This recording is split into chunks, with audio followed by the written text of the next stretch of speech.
Dito, nag-iisa ako dito.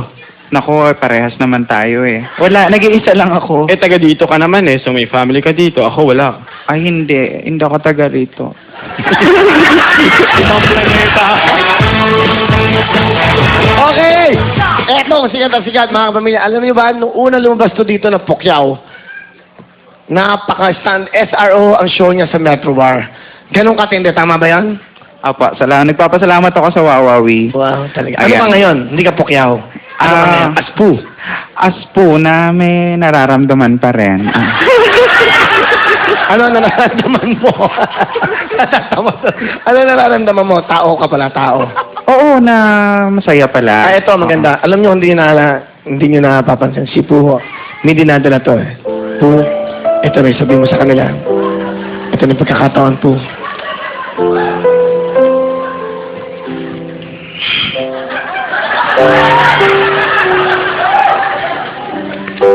Dapat nga maging masaya ako. Alam mo yon, kasi yung kinuwento ko sa inyong yung sa boyfriend ko.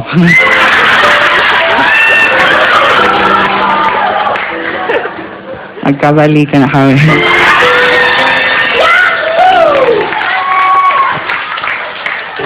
Naging ano siya, naging mas sweet. Naging ay.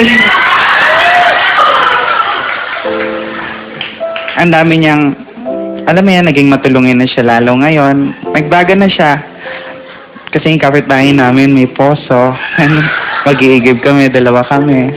Nakakatuwa kasi matulungin na siya. Katunayan nga siya yung magbobomba. Alam mo yun? Pero ako yung magbubuhat ng mga ano. Pero okay lang naman yan kasi love you too, pare.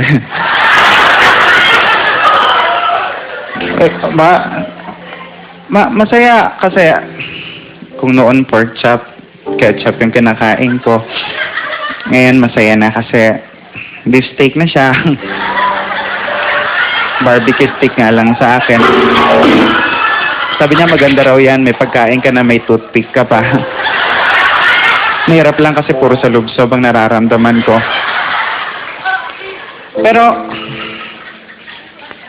parang nagdadalawang isip pa rin ako na tuluyan ko dahil kagaya nga nung sinasabi ng mga kasamahan ko, mga alam mo na yan, mga katrabaho ko na magnanakaw nga siya. Kasi yung una inisip ko na yung ref na misplaced lang, pero hindi eh. Nawala na yung TV, nawala yung aircon, electric fan, component, ibang mga appliances. Sumadya ako one time sa kanila. Nakita ko lahat ng mga gamit ko. Sabi ko, ano ginagawa ng gamit ko rito? Sabi niya, hindi. Ipaparaffle ko to para sa mga mahihirap. Natuwa naman ako dun sa puntong yun kasi matulungin naman pala talaga siya. Ako nga lang yung nagsasakripisyo. Katunayan nga, pinaraffle niya talaga. So sobrang tuwa ko dahil gumagawa siya ng mabuting bagay lang sa kapwa. Sumama pa ako sa pagpaparaffle. Siya yung bumubunot. Nagulat nga lang ako dahil una niyang nabunot, pangalan niya. Pangalawa, pangalan pa rin niya. Pangatlo, pangalan pa rin niya. Alam mo, parang jackpot nga, nakuha niya lahat.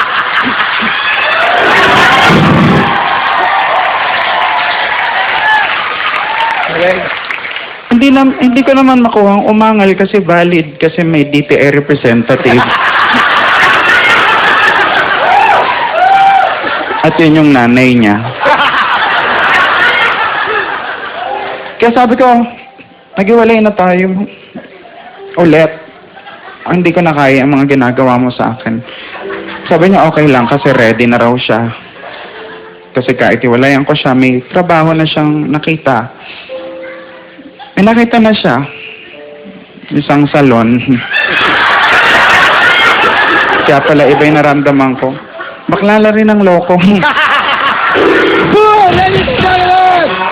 Ibang klase to. You're the man.